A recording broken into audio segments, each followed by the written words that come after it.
Welcome to I Heart Geek.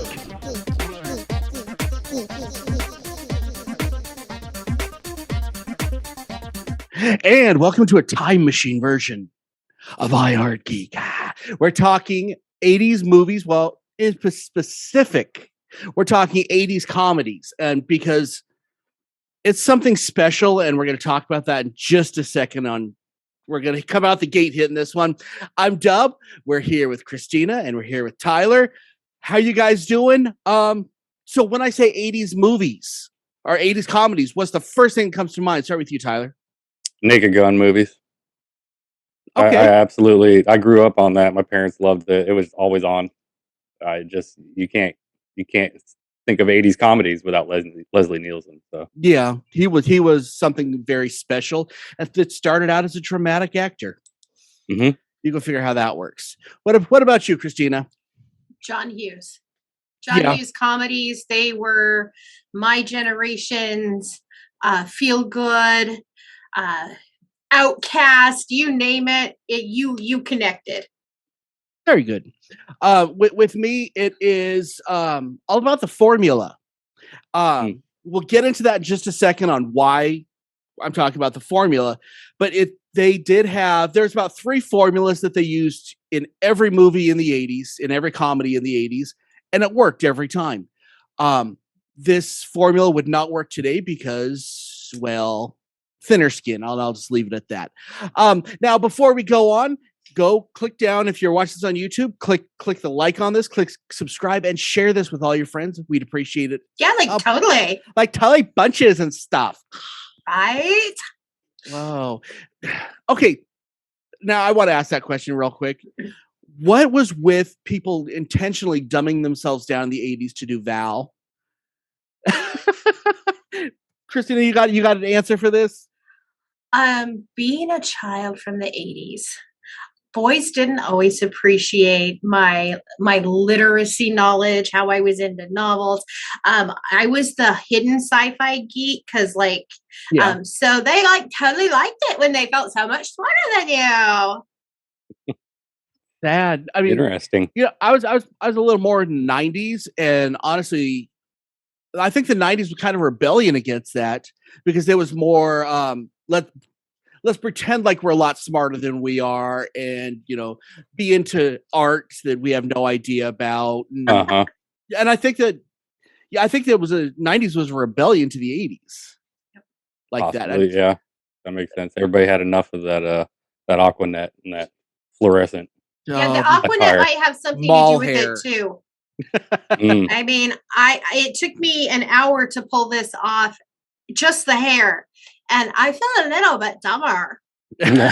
Well, it's all the fumes that you had to, suck in. Okay, so let's talk formulas in these movies.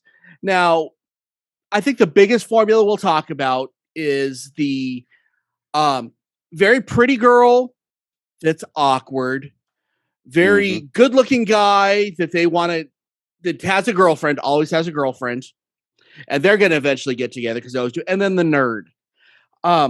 That's your general formula for every 80s comedy.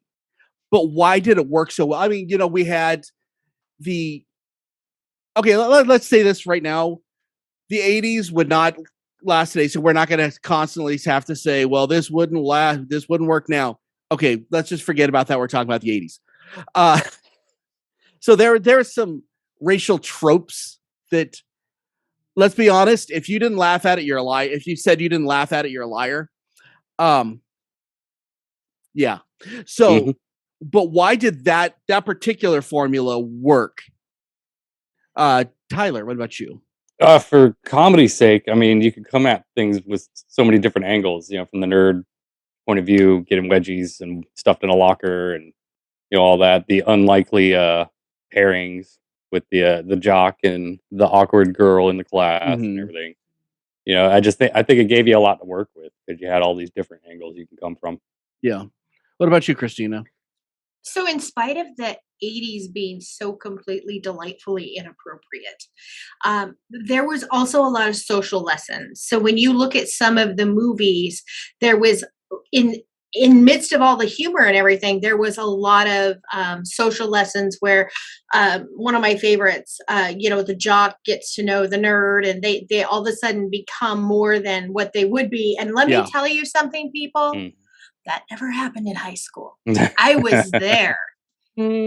I would disagree with you.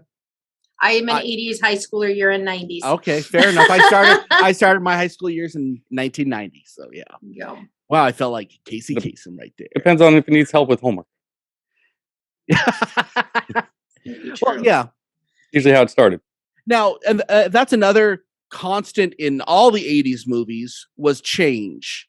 We always had a huge evolution. That was like the more you know moment. It always had to happen with every single movie. Uh-huh. And I miss that. I miss seeing the person A starts off one way, and then by the end of the movie, they're a better person. Either morally or just now they're cool or whatever. I miss that. I like this striving for something else. And yes, there was a lot of, unlike the 90s, the 80s were more, okay, well, let's be popular, let's be cool. Let's change ourselves completely to fit in. And that was the lesson, which is not, we can't forget Ali Sheedy in Breakfast Club. I'm like, oh, so you're going to go change everything you are. Or Sandy and John Travolta in Grease. Yeah. It was, we're going to change everything about ourselves. And that's okay. Maybe that wasn't the best thing to be pushing. I had less of a problem of it happening in Grease, because they were both trying to change for each other, and then at the end they kind of meet in the middle. Then I do like the Breakfast Club, where she completely, hand jive baby right there. She completely changed who she was. Right. And honestly, I mean, with the Ali Sheedy character, we can really get into this one really deep. But that character did she want to be awkward, or was she just awkward? Did she need Molly Ringwald to tell her how to be normal or whatever? That's it right there. Yeah, there's a lot of things that the 80s that you don't see now was the character development. Even as cheesy as the movies come out to be, character development still holds up. I mean, a lot of the movies now, everything's, somebody has a problem, they solve the problem. There's really not a whole lot of, complete lessons learned, and now I've grown as a new person. You don't see that a lot anymore. Yeah, I mean, I can't think of an example. I think some really good examples of how they did do it, but I can't think of even like a film as silly as Mannequin. This artist, he put this mannequin together, and hey, I feel like an artist again, yay! But that was one of those changes in a good way, because he was an artist again. It was like getting rid of his block, I guess. Right. So I think it wasn't always a bad thing. As much as we can no. Oh, that's so terrible now. I don't think it was always a bad thing. I don't. Oh, go ahead. No, you go ahead. I don't think it's a bad thing. It's just a thing. It's a thing. And I know, because in the 80s, I would change depending on what group I was hanging out with. Yeah. Well, so the stereotypes were heavy then. I would really say that the 80s is the generation of chameleons. Like when I was hanging out with my surfer friends, I didn't wear a ton of makeup. When I was hanging out with my Valley Girl friends, I looked like this. So you should totally watch the video. So I mean, we did evolve or change depending on who we were hanging out with at the time. Oh, let's be honest. We can all vibe with that. I mean, growing up, that's what you do. You find in your place, and that's what a lot of these movies were. Like even the more serious movies, they were all coming of age movies that were popular. And as you're coming up, that's what you're doing. You're trying to find your place and blend in here and there. Trying to, that didn't work out. I didn't like how these people treated me, so now I'm gonna go, change my persona. And now here I am. I'm a Valley Girl. So maybe we're missing something. Maybe that was an important part of growing up that they don't give you in movies now. Now, You have the person that's staunchly committed to something and they stay staunchly committed to something. That's your general trope for movies today. Uh-huh. It's a fact. Kids, I think, need to learn to be chameleons for a while till they figure out what they want. You don't have to be 16, 17, 18 years old and know who you are. In fact, you shouldn't. That was a big deal in the 80s. We're going to go spend some time trying to find ourselves. That's not okay anymore. And I think we're missing something. Maybe that's just the weird side effect of the whole, you're an individual, everybody should accept it. And, like that's not necessarily real, Yeah. even though it's out there in society. It's like, that's what everybody's kind of saying. That's not really how it is. Cause you want to find your place, you like how those people act and what they do. So I want to go fit in over there, Yeah, That's more ironically real life. enough, the movies that I like today are probably more similar to the 80s. Like Netflix just came out with Ryan Reynolds, The Adam Project. There's some great humor. There's some of that coming of age in there. And I enjoy those more. So there are a few movies, I think, but they're rare. They're so rare that they still are following some sort of formula of, the evolution of a person individually. Yeah. So another thing we can look at in 80s movies that I think is really interesting is the way they date themselves. Between 1989 and 1990, everything changed, and nothing that would be in an 80s movie would be in a 90s movie.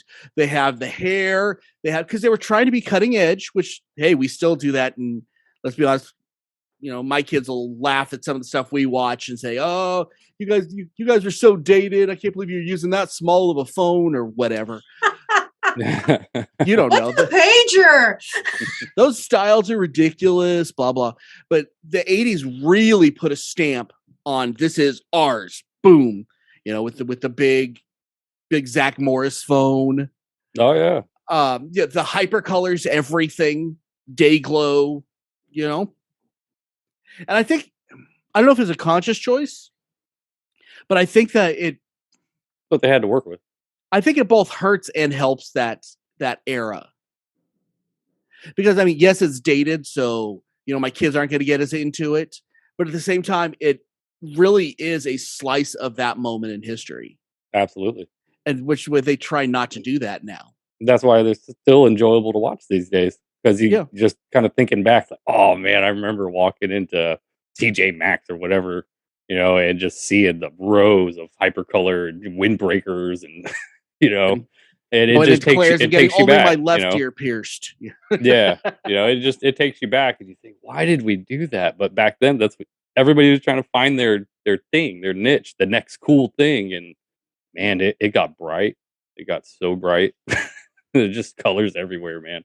But that's what I think. It was just what they had to work with. Yeah. So here's a question I have for you guys. And let's forget about the political correct stuff. What would it take to bring back like an 80s comedy era back to now and make it so it works? I think a big thing is that journey where and let's have people that don't take themselves so seriously. Let's have Blaine like Samantha, and that's the movie. Cool. They keep missing each other, and the 90s, they did a little bit like 10 Things I Hate About You and that kind of stuff. But now it's gone, I think, anyway. Yeah. What do you think would be that formula from the 80s that could work now? That's a good question. I think for me, it's... I don't know that they can pull it off, only because, again, the 80s were delightfully inappropriate. And my son, who loves the 80s, like that's he's very nostalgic. He's only 28, loves the 80s. And when he was like 15, 16, we sat down to watch some movies with him. And I was like, oh my God, I forgot that was in there. There was always a topless girl shot in every 80s movie. Everyone. Well, yeah. And then the cow suit scene. When you know. Like, I was like, try explaining that to a 15-year-old. But a lot of it didn't need to be explained because it was known that this is a joke. The Revenge of the Nerds, that you have to overlook it. Was it terrible through our eyes now on what happened? But nobody gave it a second thought then. And everybody knows, if you watch Revenge of the Nerds, you know which scene I'm talking about with the moon room. I mean, yes, that needs to be changed. That shouldn't have went there. But at the same time, nobody took it as serious. It's like, oh, this is just, it's a fantasy moment. It's a joke. Right. Yeah. And I hate to say it, but I think we've come so far.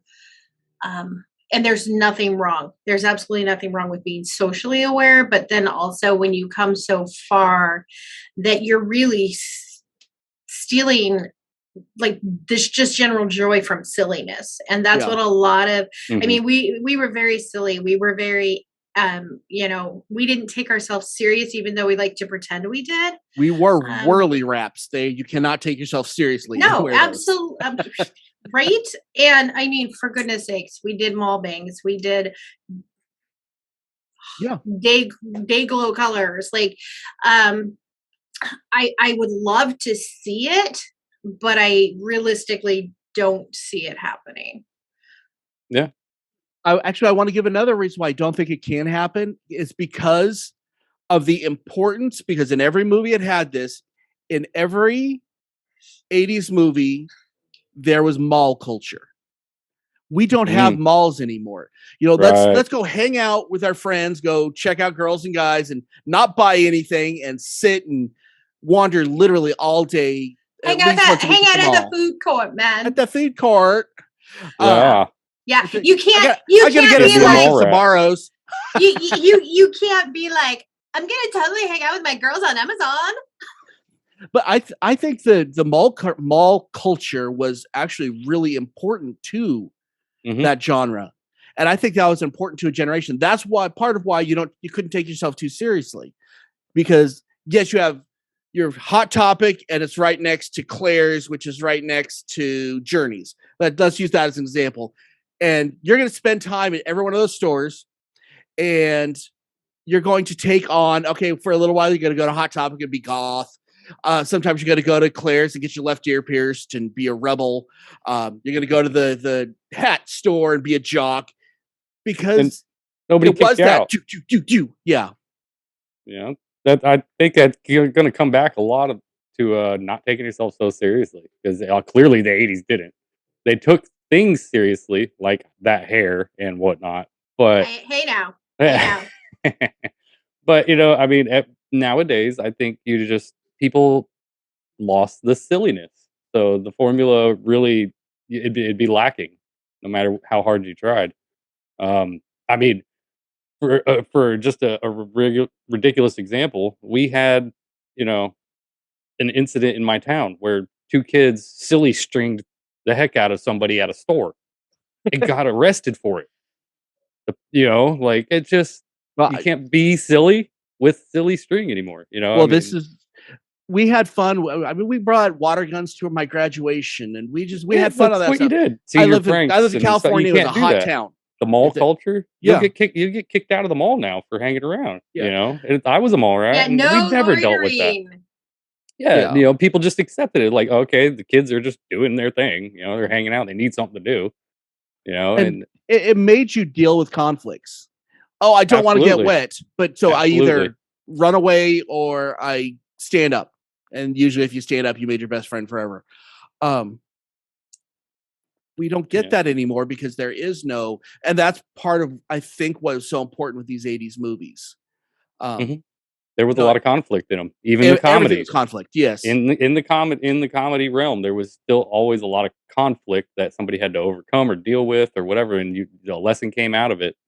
And usually, it ended up being that the jock realized the nerd guys are actually pretty cool and should have them around more. That kind of stuff. I think a lot of it has to do with 80s being so over the top. Now, I know we're not talking about this part of it. Boy, was it. But I mean, the comedy was all over the top. You had a topless girl in every movie, because it just had to be there because it's over the top. But you look at the action adventure movies, the kill count is like 1 billion. Rambo went through and kills everyone because it's over the top, and people. The shopping cart tips over and it explodes. I feel like that's how, you learn to separate fact from reality. I think that when everything's so real, you're not separating it anymore. Mm. And Yep. and you know what? And Yeah, hyper realistic now. but but on the other hand, I think the 80s was the start of hyper realistic, because like Breakfast Club. Yeah. Everybody saw themselves in somebody in that movie, and that was real people dealing with real problems. And I think that was really the start of. It was a fine mix between being over the top and something Yeah. relatable. Finding there's something in that movie that you're going to be able to relate to. Yeah. You know? I don't know if we call that one a comedy, but Which one? Breakfast Club. Oh, it kept coming up. Yeah. Absolutely. Yeah. There are moments that you laugh until you cannot breathe. Okay, so let's take a little side trip, and we're going to talk about a subgenre of comedy movies in the 80s, and these are my favorites. These actually lasted until about mid-90s, but they still felt 80s because everyone was still in Dayglow and blah blah. And that was the outdoor movies, the ski movies, the camp movies, anything outdoors really. Now, everybody's told the exact same story. They had cool guy that usually was, let's take ski movies, cool guy that it was probably a ski instructor, and all the girls love him, and because, and they show off their hyper cool snowboarding and snow skiing skills. But wait, someone's gonna buy the park. They're gonna have a race at the end. Always, every time there's gonna be a race at the end for $1 billion, right? So that they can save the park, and Old Man Winter will still have his retirement. Maybe that was the fun of it, though, because it was always the same thing, just with different people. So it's like, maybe not relatable for everybody, but in Trauma, they had it.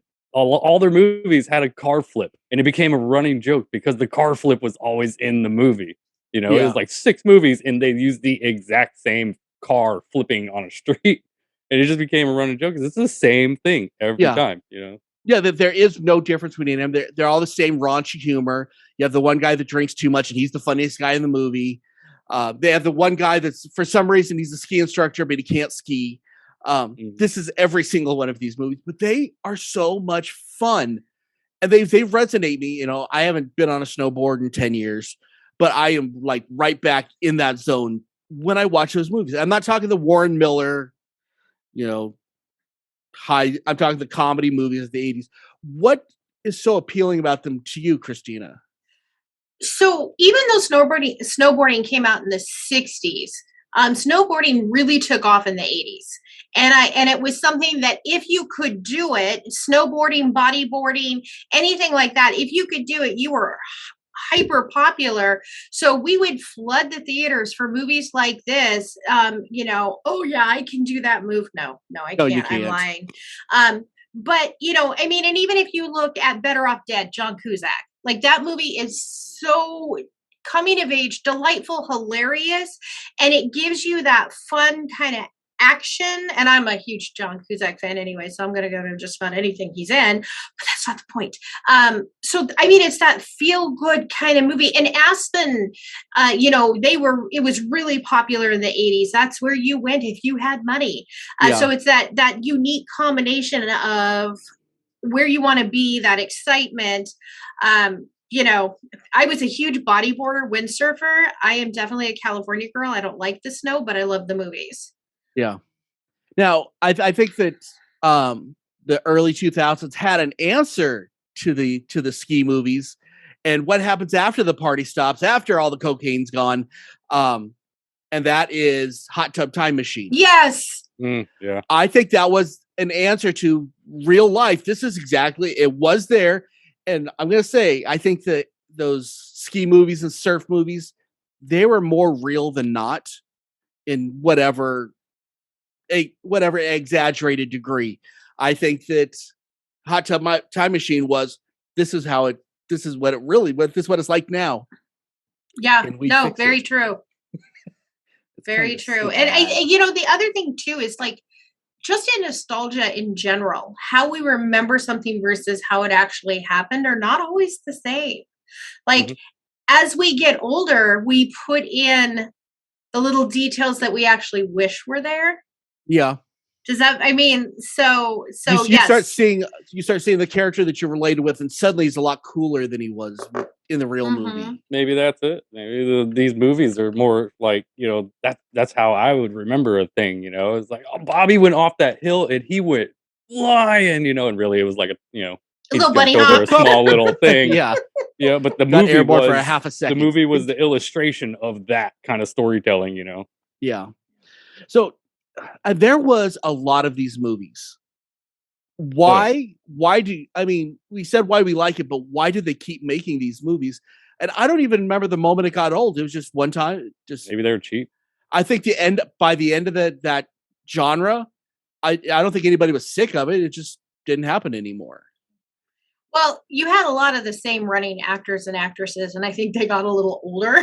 And high cheekbones, lots of high cheekbones. Really, yeah, that was Blush. Really, in correlation with that is the fact that new upcoming actors and they didn't grow up in the 80s, so they didn't feel what we felt. So even if they wanted to keep portraying it, they wouldn't have pulled it off because they are not children of that generation. Yeah. So it started to change. And there's one, and I can't remember off the top of my head, where you could see that. It was one of the later movies where you could see that shift. I think you're thinking it's a 90s movie called Out Cold. Yes. Yeah. Yes. When we lost we lost like our Corey Haim and because they started getting older and they were too old for these movies, that's when we really started to lose that. Because I feel like as much as we talk about how people would just chameleon, people bought into it as their lifestyle. I think no one did that later. Oh, hell yes. It's absolutely fact. Like, I'm sorry. If I found a pair of stirrup pants at some obscure store, I would buy them 1000%. There's just that feeling. You go back to that feeling again and again and again. So. Okay, so let's move on. And we had a lot of listener feedback. So right on. Music, take it away.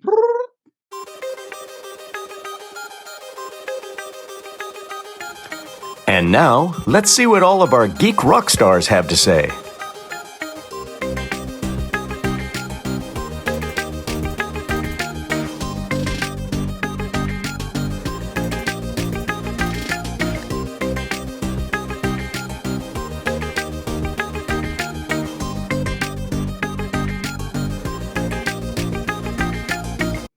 Okay, so for our listener feedback, we asked what's your favorite 80s comedy and why. And some of y'all didn't answer correctly, but one of them was so good we had to leave it up. So, Christina, would you mind reading them? Because I'm not going to.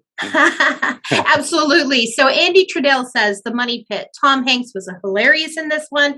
I still to this day find myself quoting it 2 weeks. It does describe a lot of construction problems still happening to this day with renovation products. Yes, so true.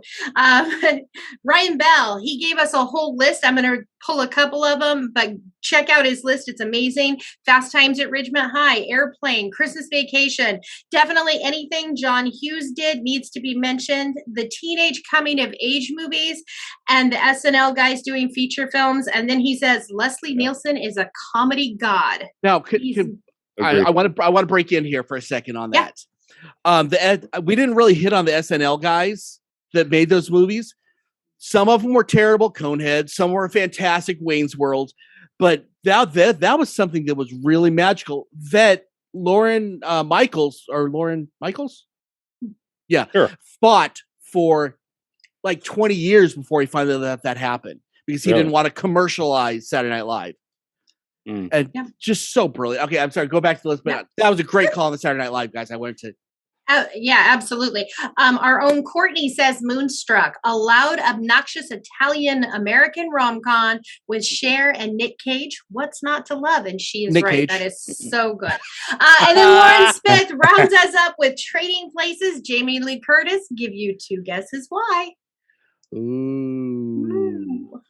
What we mentioned earlier. So you know what?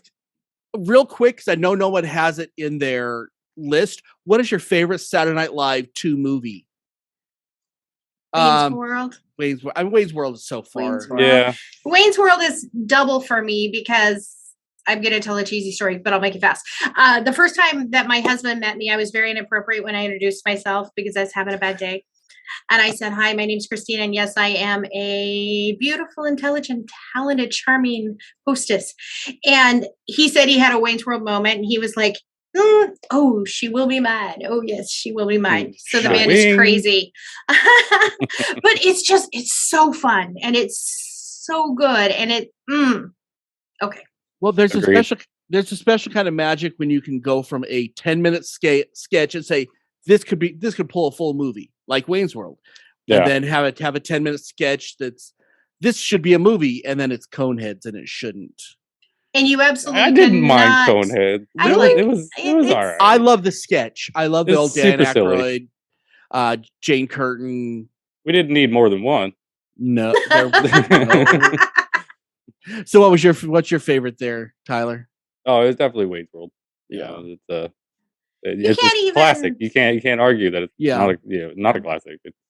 And you can't even listen to Bohemian Rhapsody and not think of it. That's right? true. It's Wayne's World was a cultural, little just pin. Yeah. And I mean, I know it goes into the 90s more, but like anything with Chris Farley, all that stuff was just so gold. SNL gold. Absolutely. And they weren't Saturday Night Live sketches first, but they very much feel like, well, this is the Saturday Night Live cast. The Adam Sandler stuff is all Saturday Night Live. Let's be honest. Right.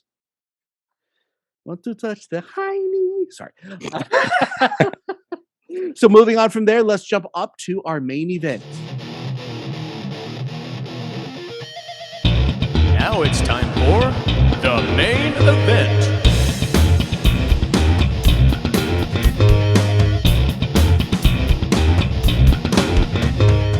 Okay, so for our main event, we're kind of cheating and giving you guys the same question as we gave the listener feedback.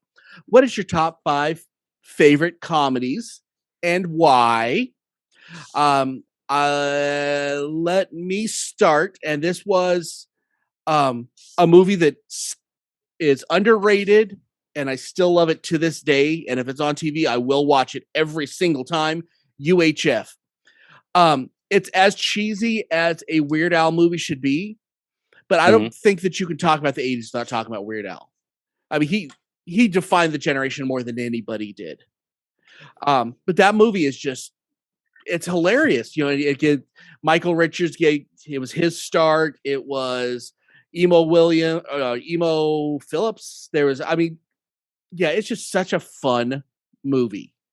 And talk about politically incorrect without it being offensive. Which is what Weird Al does well. Hose. Yeah. Mm-hmm. It's great. Okay, Christina, what is your number 5? Weird Science. Weird Science allowed me to be me. Because there was a little bit of a romance element. But it was completely nerdy and geeky from a science aspect. So I was like, this is my movie. Like, I really loved it. I saw it in the theater several times.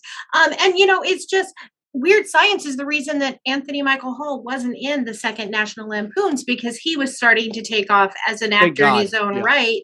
And just to see him just really start to explode, and Bill Paxton, oh God, I love Bill Paxton, and Chet is Chet. My gosh. Chet is Chet. Like, you can't even. And there's all the stereotypes there. The Blues Club. I think that's one of the movies or the scenes that wouldn't make it now, but it's hilarious from top. Freaking BB King's in it. Come on. Very good. And then a fun fact is that both Weird Science and 16 Candles and Risky Business were all set in the same fictional town, Skokie, Illinois. Sherman, Illinois. Yeah, but Skokie is the actual place. Oh, okay. I didn't know that one. And is there a guy on Earth during that era that was not in love with Kelly LeBrock? There's no such thing. You look at her now, and you're like, no. On Earth, like, it's Kelly LeBrock. Like, Yeah. Heck yeah. They played that up. Like, let's be honest, was she as hot as she was portrayed? No. She just wasn't. But they had a way in the 80s of making a girl that was, and I apologize for doing the rating system, but I have to, making a girl that's an 8 into a 10. They could do that, and not with the makeup, just with the way they treated her on screen. Beauty's in the eye of the beholder, Dub. The smoke. Smoke and mirrors. The music. Oh yeah. That look, that British look. Kelly LeBrock can rock that sultry face like nobody's business. Yeah. Like that is uniquely her. Yeah. Okay, Tyler, what's your number 5? Caddyshack. Get in the hole. Yes, you can't go. Quotable You got movie. and it's likened to a little bit of your camp movies. You know, you got the kids working the cart barn and all that kind of stuff, and the caddies and everything. You know, it's really almost the same formula, but then you're throwing in Rodney Dangerfield and Bill Murray. I mean, come on. Yeah. You can't lose. Yeah, and as I say, it's quotable. But I'm one of the few people I've really enjoyed the second movie. I think more than the first movie. Really? Mm-hmm. I know I'm a rarity on that one, but I like them both. But I prefer the second one. I know I'm weird. Okay, so number 4. I'm gonna switch it real quick. It was gonna be Trading Spaces, which is just brilliant, but I want to move it to, because you mentioned him, and I can't believe he's not on our list. Back to School with Rodney Dangerfield. The first time that we, as the American people, got to experience the genius of Sam Kinison. Oh my gosh! Absolutely. I mean, that whole movie is hilarious. Again, you cared about Robert Downey Jr. He was an interesting character, but the son, nobody cares about. Nobody. And then William Zabka being, William Zabka. Right? I'm starting to believe, okay, he really was like that. Okay. Christina. Ghostbusters. Every single time Ghostbusters. Again, another movie that let my little sci-fi geek out, because it was not popular to be a girl sci-fi geek. It really wasn't. Not in the 80s. Everything was like, okay, I'm pretty. And it was one of those movies. I mean, like, I can sit down and watch this, and even though the graphics are from as old as they are, they were still cutting edge for that time. Yeah. And it's Bill Murray. It's Dan Aykroyd. It is, unbelievably delightful. Ecto-1. Sigourney Weaver. That's another one that, dang, Annie Potts. everybody. Yes. Mm-hmm. It's done so well. Rick Moranis, delightful. I miss him in movies. But, Bill Murray didn't even get paid for Ghostbusters. I don't know if you guys knew that. What? Yeah, he did. He signed up and he did it. And then I think he got residuals after the fact. No, I'm sure he did. Yeah, but I mean Slimer, like everything about this movie just screams my childhood. Yep. When I'm sick, I sit down and I watch 80s movies. Because I laugh when I'm sick and I feel better. And this is my go-to. Absolutely Ghostbusters. Now I have this habit of Ghostbusters and then Ghostbusters Afterlife, because that is one of the best connections done. So yeah, if I hadn't mentioned it, who are you going to call? Ghostbusters. Very good. Right on. Okay, Tyler. I'm going to pull a dub, and I'm going to change my number 4 on the fly. Okay. Because you brought somebody up. Rick Moranis and Honey, I Shrunk the Kids. Yes. That was my childhood. Yeah, I really enjoyed that movie. It was so fun. It was so different, and thank you for using practical effects and not trying to make it super cheesy with CGI. Because they didn't have it. Well, they had like the Ghostbusters effects, Yeah. Like if they tried to do all that with Honey, I Shrunk the Kids, no, it would have been so bad. I loved that movie. It was a good adventure. Now, I kind of aged out of that one, to be honest, because Really? I feel like when that came out, I was very close to teenager, so I might have been kind of trying to avoid the Disney not cartoon. So honestly, I think I need to give that one another try. Yeah, because I watched it for the first time as a parent. I think, and I loved it. So Well, it's become such a franchise that I think it just gets forgotten because it is just such a franchise. yeah. So you might have something there, and I am going to go check that one out again. Yeah. Right on. Okay, number 3 is okay. Put the hands over the kids' ears because you do not let your kids watch this movie. Porky's. Oh yeah. Porky's 2 the next day. Porky's 3. Porky's Revenge. It's the scene. The scene. I can say that. That's all I can say about the scene. The shower scene with the one. my god. Oh, I'm trying so hard to be good on this. Oh, That is brilliance. That is beyond. Yeah. I mean, yeah. no, that's not going to fly now. But No. oh my gosh, that was groundbreaking as far as dirty movies go. Crude humor at its best. It was the crudest. There's nothing cruder than it. Mhm. But it still resonates with people to this day. And some things are a lot tamer than that would have been back then, but it still does resonate. People still watch that. I remember when the onset of cable, the big deal was you could watch Porky's 27 times a week because it was always on because people just ate it up. Always at midnight, but for those late night ones. Christina, what is your number 3? So, excuse me. So my number 3, I'm going to actually make it my number 5 because it's my number 1 favorite movie. So I'm going to go with The Breakfast Club. That's confusing. I always am. The Breakfast Club is so delightful. There's each character at some point you resonate with. The scene where they're smoking the weed and they're just, oh my gosh, you laugh so hard. There's just little moments, big moments, you laugh, you cry.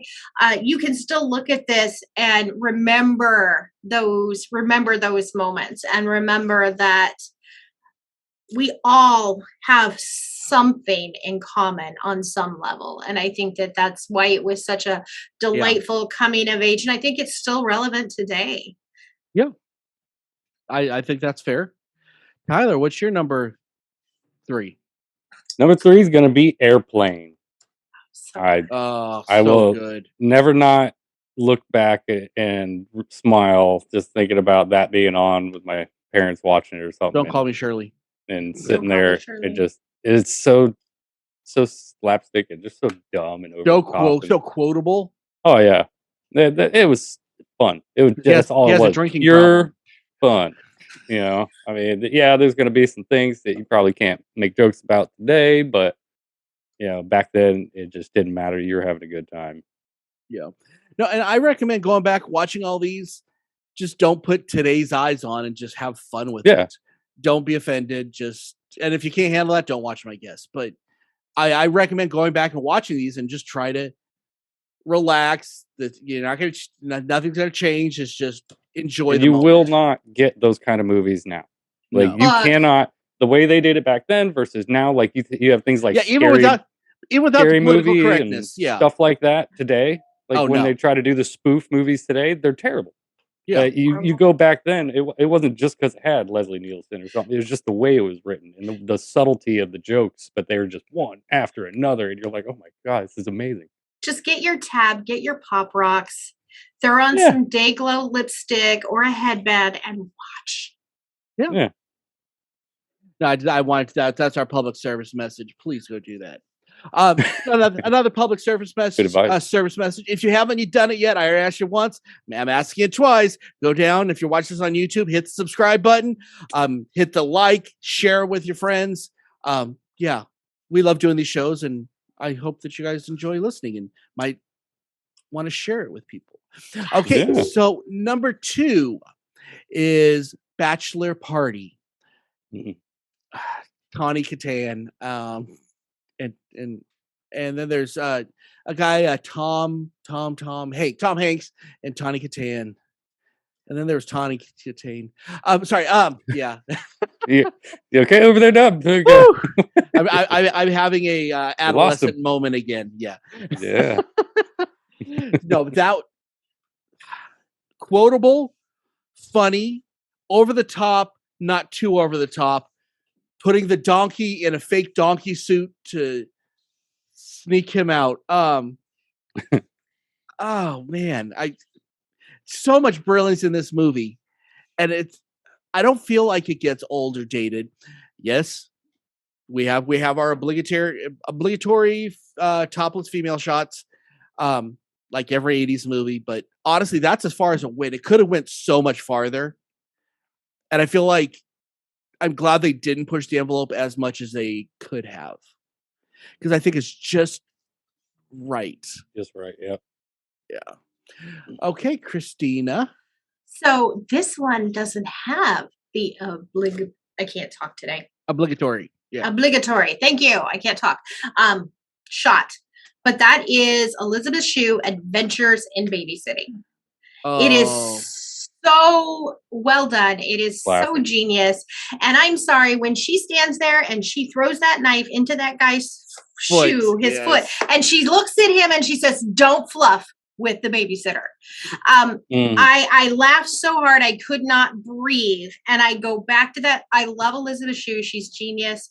It's such a fun movie. I used to sit in my room and do, and then he kissed me again and again and again. Like that was because I was like a big time babysitter in the 80s. Like that's how I made my money when I was younger. So I was just going to find the right guy, like it was totally going to happen. No, that was the first. I believe that's the first time we saw Thor on screen. Yes. And it was done so well. I would recommend, instead of watching it on Disney Plus, go buy it on iTunes or whatever. Yes, or find please. The DVD, because Amazon Prime has it too. It is edited, and just that scene we were talking about. That's the only edit, but it takes so much away from that one. It's two words that they edit, and I understand why it's Disney Plus. I would recommend. I think it's worth your $6 or whatever to buy it. I'm sure it's like $4 or $5 now because it's on Disney Plus. Yeah, if you're gonna watch it now, go and watch it right. Yeah. Please watch it right. So don't watch Splash on Disney Plus either. No, don't. Yeah. Tyler. Number 2. It did not have the obligatory scene, but it gave plenty of reason for boys to want to watch it, and that was Roger Rabbit. Oh yes, another one that just takes me right back to being a kid. Not bad. I'm just drawn that way. Yep.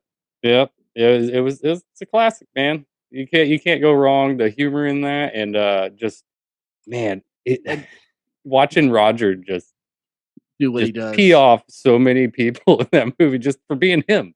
Yeah, and just it taught you a lot too about thinking outside the box, because this is something that back then we had not ever seen anything like that before. No, the mixture of the animation, and you'll never see it again. You will never. Well, and it really, yeah. It blew your mind, It really opened up your way of like, oh, wow, we could really do some different stuff, Yeah. And then it as a kid, it taught me about the he can't, when you hear the da da da da da, and he could not refrain. Bits. And like as a kid, anytime I would hear that, you'd have to complete that, and I was like, that's a thing, And so developmentally, I started going, wow, and just trying to think in different ways, and it was definitely influential in my childhood. Yeah. Can I just say that I love that he says, as a kid, I still have to finish it. I finished it. Yeah, right. Oh, yeah. Right. Yeah, no, but the licensing on that, oh my gosh, however they made that happen will never happen again. Yeah. Mickey Mouse or Donald Duck appearing with Daffy Duck having a battle. I'm like, wow. I don't think anything's quite been done like that, even to this day. I don't think we will ever see it again. And they did it so well. I'm so glad, because since we're never going to see it again, you might as well have the ultimate product. Yeah, go ahead. I was going to say, it's also one of those movies that I think it still stands. Like, absolutely. You can look 100%. at the graphics and you don't feel like you're cheated. You don't feel like, that could have been so much better. It's not computer. It's actually drawn. Yeah. Right. Yes. So right Oh my way. gosh, yes. 100%. Yep. And this is a movie. You can be as mad as you want. I'm so glad it never got a sequel. Me too. Yeah. It is such a No, you brilliant, don't. beautiful standalone I don't want to movie. reboot. I don't, put that one in the Smithsonian. It's a beautiful movie. It is. With the caper, it's got it all. Okay, now we're running short on time, but I promised everyone they could do honorable mentions. So before we get to number one, you can't comment on them. We're just going to read our honorable mentions. Start with Tyler. Okay, well, honorable mentions being The Naked Gun, Ferris Bueller's Day Off, Ooh. Beetlejuice, The Great Outdoors, John Candy, Mm, Bill and Ted's Excellent Adventure. very good. Mm-hmm. Christina, what's yours? Okay, Spies Like Us, Pretty in Pink, Short Circuit, Remo Williams, and the entire Police Academy series. Oh, Crap. That needs to be its own show one day. yes. Because there is like 10 episodes on it. So I think we are going to make that happen. It's within the next 2 months. I think we're going to make that happen. Ooh, yes. Yes. There you go. Okay, so my honorable mentions: Fast Times at Ridgemont High. Sorry. Revenge of the Nerds, only the first one. Yeah. Zapped with Scott Baio, and if you haven't seen it, you should. And everybody forgot about it. Now they're thinking about it. Weekend at Bernie's and Top Secret.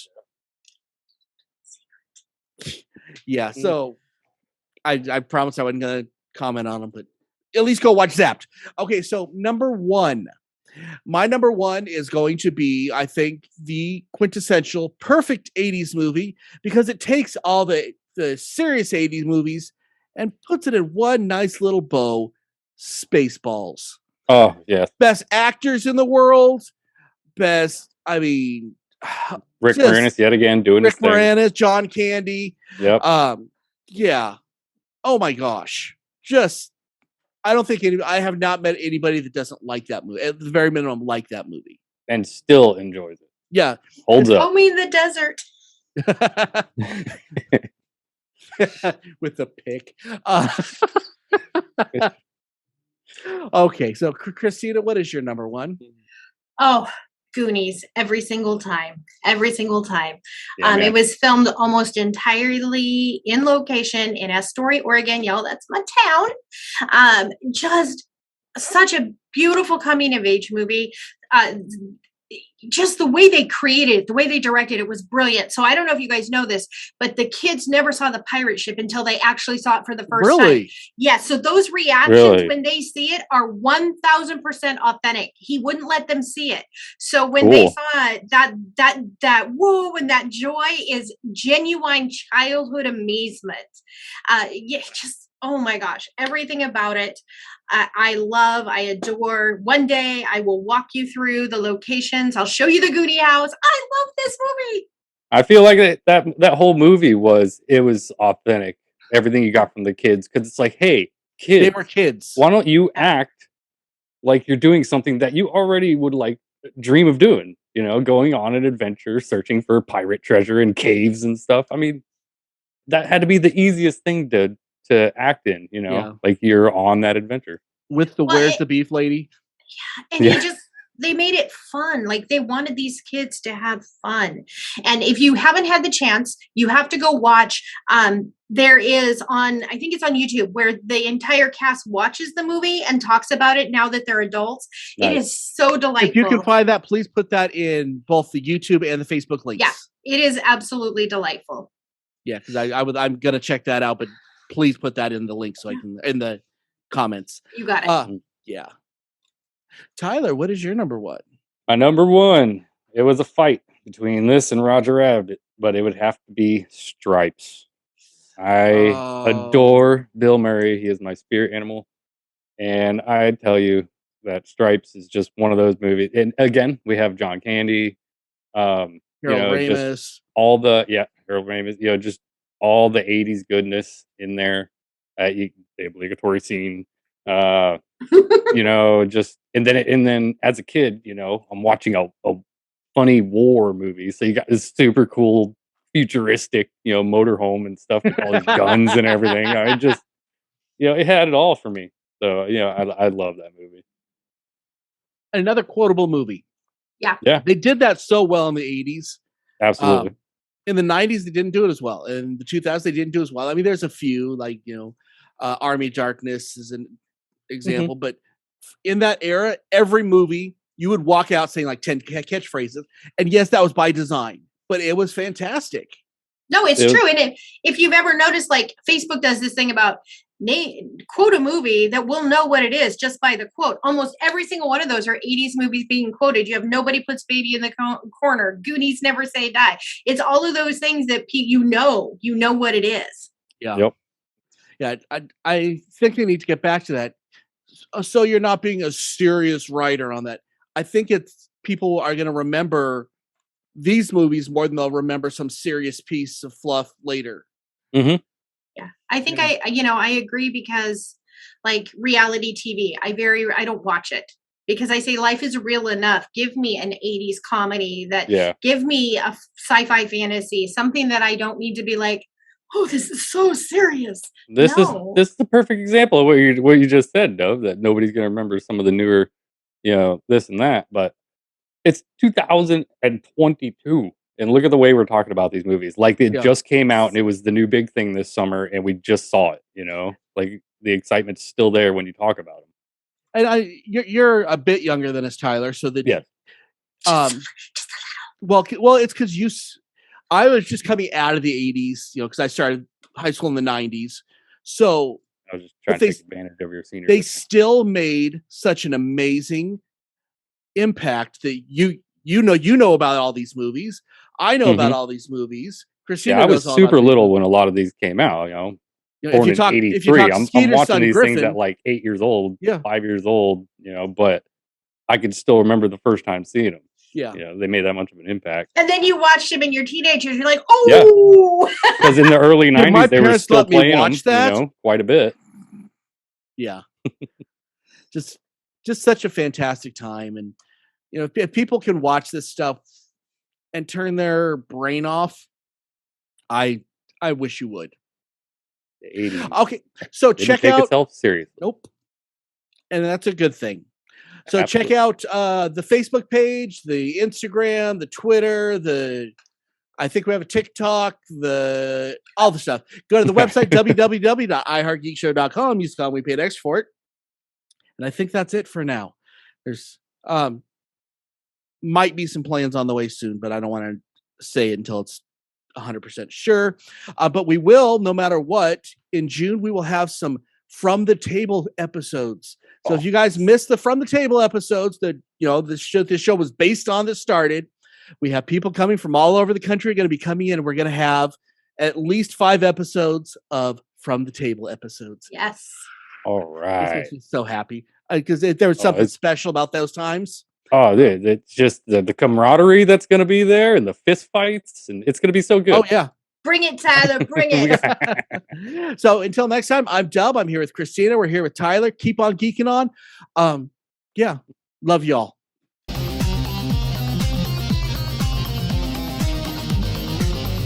You have been listening to the latest episode of the iHeart Geek Show. Make sure you visit our website at www.iheartgeekshow.com. Make sure to follow us on Instagram, Twitter, and Facebook. And if you check us out on YouTube, make sure to like, comment, and subscribe. And keep on geeking on to all of you geek rock stars.